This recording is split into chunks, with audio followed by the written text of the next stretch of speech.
कालिया मर्दन की कथा श्री सुखदेव जी के मुख से सुनने के पश्चात राजा परीक्षित पूछने लगे, हे महात्मन, रमणीक द्वीप जैसे सुंदर मनोहारी स्थान को छोड़कर काली नाग यमुना जी में जाकर क्यों रहता था? तब श्री सुखदेव जी कहने लगे, हे परीक्षित, आपने अति उत्तम प्रश्न किया है। अतः आपको मैं काली नाग के यमुना जी में आकर रहने की कथा सुनाता हूँ। श्री कश्यप जी की 2 स्त्रियां थीं, विनता एवं कद्रु।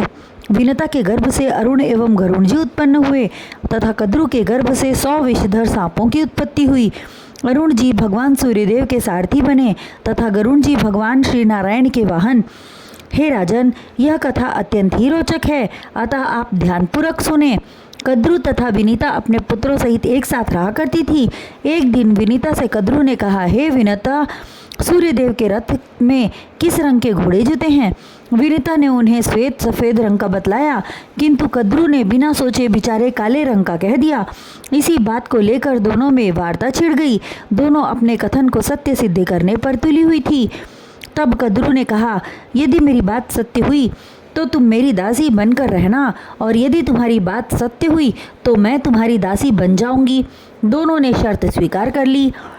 यह बात जब सांपों को मालूम हुआ तो वे आकर अपनी माता कद्रु से कहने लगे, हे माता, सूर्यदेव के रथ में जुते हुए घोड़े श्वेत रंग के हैं, अतः तुम शर्त हार गई। तब वह बोली, हे पुत्रों, तुम सब कोई उपाय करो जिससे मेरा कथन सिद्ध हो।